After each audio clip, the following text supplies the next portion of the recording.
भिवू नकोस, मी तुझ्या पाठीशी आहे. हा मंत्र लाखो भक्तांच्या जीवनात धैर्य निर्माण करणार आहे. आज आपण जाणून घेणार आहोत महान संत श्री स्वामी समर्थ यांच्या अद्भुत जीवनाविषयी. श्री स्वामी समर्थ कोण होते? श्री स्वामी समर्थ हे 19व्या शतकातील एक महान आध्यात्मिक गुरु होते.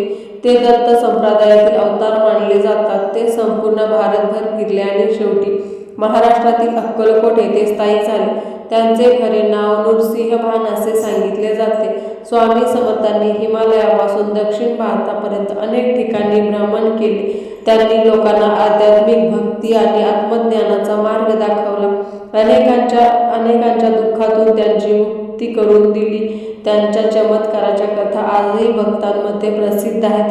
श्री स्वामी समर्थांनी अनेक चमत्कार केले अशी श्रद्धा आहे. एका भक्ताला मृत्यूच्या दारातून वाचवणे, अनेक ठिकाणी एकच वेळी दर्शन देणे, भक्तांच्या संकटावर उपाय करणे, त्यामुळेच लोक त्यांना दत्तात्रेयाचा अवतार मानतात. स्वामी समर्थांचे उपदेश अत्यंत साधे व प्रभावी होते. भिवू नकोस, मी तुझ्या पाठीशी आहे. काम करा, फळाची चिंता करू नका. सेवा हीच खरी पूजा आहे. हे विचार आजही लोकांच्या जीवनाला दिशा देतात. श्री स्वामी समर्थांनी आपले शेवटचे दिवस अक्कलकोट येथे घालवले. तेथेच त्यांनी 1878 साली समाधी घेतली. आजही अक्कलकोट हे लाखो भक्तांचे श्रद्धास्थान आहे.